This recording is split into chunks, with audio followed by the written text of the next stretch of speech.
Bagua is one of the most sophisticated martial arts ever invented. However, unlike Tai Chi, it's not as well documented. That is, the healing side of Bagua is not as well documented.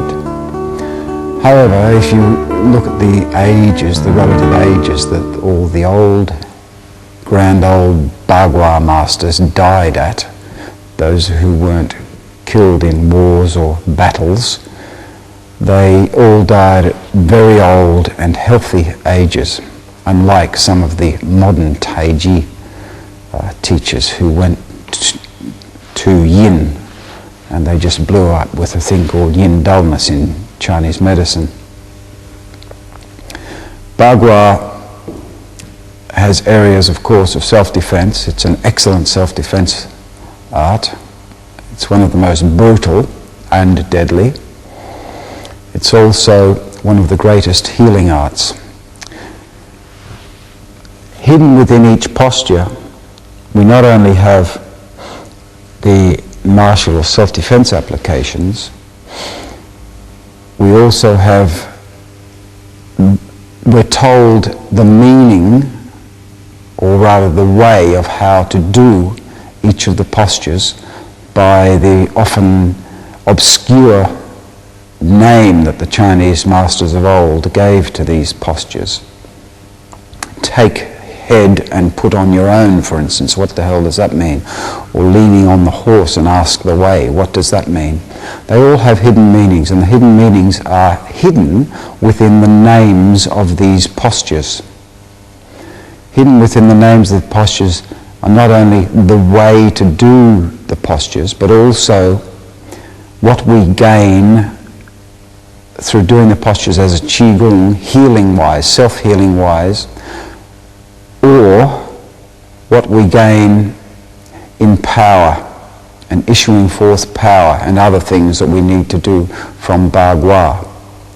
So we can take all of the postures and use them as either a moving or a static Qigong, and we can gain either healing benefits for the various organs in the body by balancing them or by forcing qi to flow through these postures by doing these Qigongs, or we can gain great power from Bagua.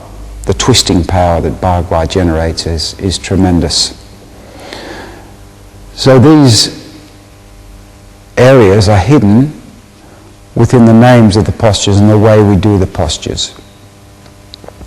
So we start with the very first posture from Bagua, which is called leaning on the horse and asking the way. Now what could that possibly mean? Okay, it tells us something about the way we do the posture, first of all.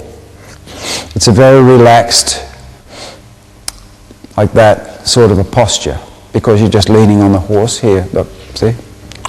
You're just leaning on the horse and asking someone the way. That's what it means. Yeah. Can you tell me the way, please, sir? And there's your horse. You just lean. There's your horse here. Big backbone going down the horse, and you're just leaning on the horse, asking the way. And that's the posture, you see. The posture should be done either slowly or with fa-jing. Fa-jing is always done. There's no difference between doing it slowly and fa-jing, because the body mechanics are exactly the same and the attitude of the body is exactly the same. So when we do that movement in its fa-jing mode, see, there's no difference in what the body's doing. It's relaxed, it's sunk, it's sung, and I'm asking someone the way, you see. No weight on that front leg, just totally relaxed, sitting into the posture. And there's a good reason for this as well. And it's hidden in the name. The name of the posture, leaning on the horse, asking the way. The horse here is the main thing, because you lean on the horse, what is apparent to you when you lean on a horse? It's the backbone, isn't it? You see this huge backbone, and you're actually looking, oh yeah, there's the backbone. The first thing you see is this big backbone going down. Excuse me. The way we gain power in Bagua is to take each vertebra in our own backbone and sink down or go into what is called a sung state and allow those vertebrae to sit down on top of each other. And when we get into a sung state, we loosen up the qi, or the electricity, so that the power generated by each of those vertebrae, which in effect are a small capacitor. A capacitor in electricity stores electricity, and then we can release that energy for use. But if you just took the power from one of those vertebrae, it wouldn't be so great. But if you take the power from all of your vertebrae and store energy in all of those small capacitances, then you've got a lot of energy to issue forth. And the Qigong that we use for that is leaning on the horse and asking the way. Now, I'm not going to go into the posture so greatly, because obviously people who are watching this are doing Bagua, but just for those few people who are going to take this and not be doing Bagua, this is how the feet should be. They should be parallel. The front toe should be, if you drag it back, should scrape by the rear heel. Your elbows are over the top of each knee, thus giving you these kwa that are open up, and your hands are held such, not like as in a sort of a Qigong position, but they're more turned out in this posture. And the most important thing here is to have a vertical backbone and feel this part of your head, which is gallbladder 20s. They're the qi activation points to make the qi raise up the back. To join that point to your left heel or your right heel, if you do. You've got to do it both sides, of course. So I'll do it this way. Now, if I move my weight around so that my weight's on the ball of my right foot, nothing, I don't feel anything. The very instant I sink it so that my weight is now here, it shouldn't be right on the heel, it should be just here, where the heel, if you draw a straight line down from the shin, that's where your weight should be under your foot, of course, just there. So what you do is you move your weight forward onto the ball of your foot, and you won't feel much at all. Then you just slowly move it back, and then you'll feel this sinking. There it is, right there.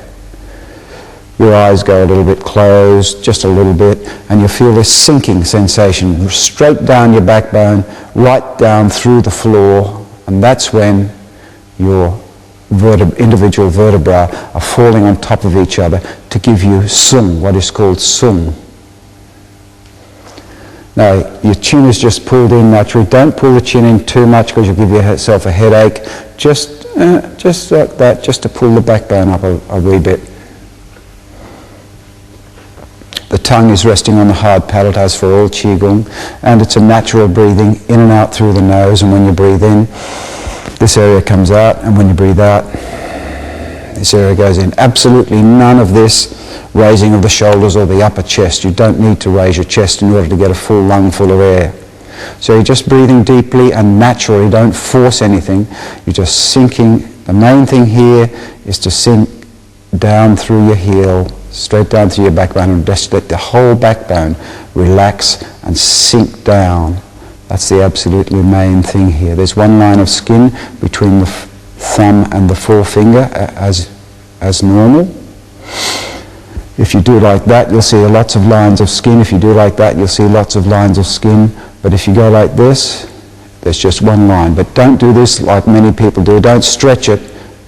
You just hold your palms, just not totally flaccid, not tension, somewhere in between. It's called internal tension you have in your palm.